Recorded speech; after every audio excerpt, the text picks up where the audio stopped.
Welcome to the Startable vlog, the place where everyone can be an entrepreneur. I'm Nicole Dickens, the founder of Zoetica, where we help people start, launch, and scale their ideas for maximum impact. The Startable community itself is all about igniting the entrepreneurial spirit by creating as many opportunities for those at the early stages of entrepreneurship to discover, then launch their ideas into the world, and it will forever be free to join, I promise you. Now, we're ending this series on risk-taking for now, because I'm pretty sure we'll come up again because it's just a big one. But we're spending some time talking about its antidote with this post. And frankly, it's pretty simple. I know what I have is always pretty simple. So much of what we fear with regards to entrepreneurship and life in general is because we're trying to figure things out all up front and want to have an assured end in mind exactly as we see it in our heads. And if what's in our head looks too hard, we give up before we even start. There's no margin for error, no room for experimentation, and no plan to learn as you go. Figure it out as you go, if you will, which are the main tools in an entrepreneur's workbench, by the way. And I want you to get that these are the main tools.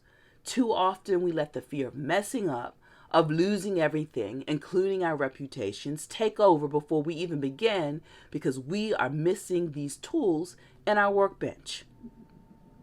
So how do we overcome this? Because everything, and I mean everything, can be overcome, folks. How do we get to this antidote to risk-taking? I'm reminded of the old saying attributed to St. Francis of Assisi. How do you eat an elephant? Ba-dum-bump. One bite at a time. This is not about getting everything done at once, folks. If you have the time and the means to quit your day job and go after your great idea and the many necessary iterations needed to achieve it, then go for it. By all means, do it.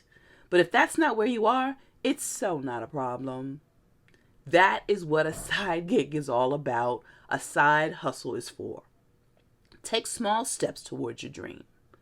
Build that prototype in the evenings and weekends. Join that organization, that meetup that could teach you something new towards that idea you've been rolling around in your head.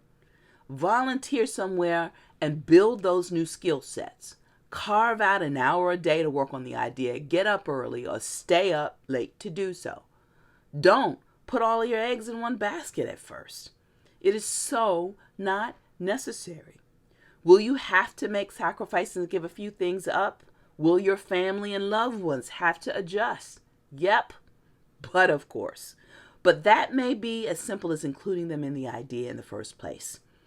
Asking them how they like to contribute to it. And sometimes, no matter the response, you still have to do what you know you need to anyway. Just find the way. But starting with small, doable chunks is as good a way as any to get started.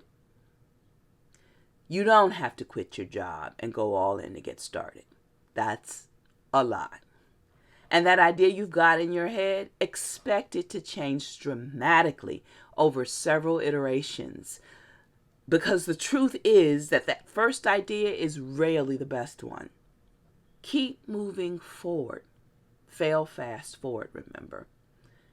Keep moving in the direction of that idea of yours and focus on the daily, doable chunks of progress. Startable is here to help with this, by the way. We know you're busy juggling quite a few things at once. We try to get you the support you need in small, digestible chunks via our vlogs, workshops, and course series. And there's more to come on that front, by the way, because we're here to help you get started. We just want to see you start. So, go ahead. What's the one thing you can do today besides listening to this vlog that will be a step towards getting started? Do it. See you next time.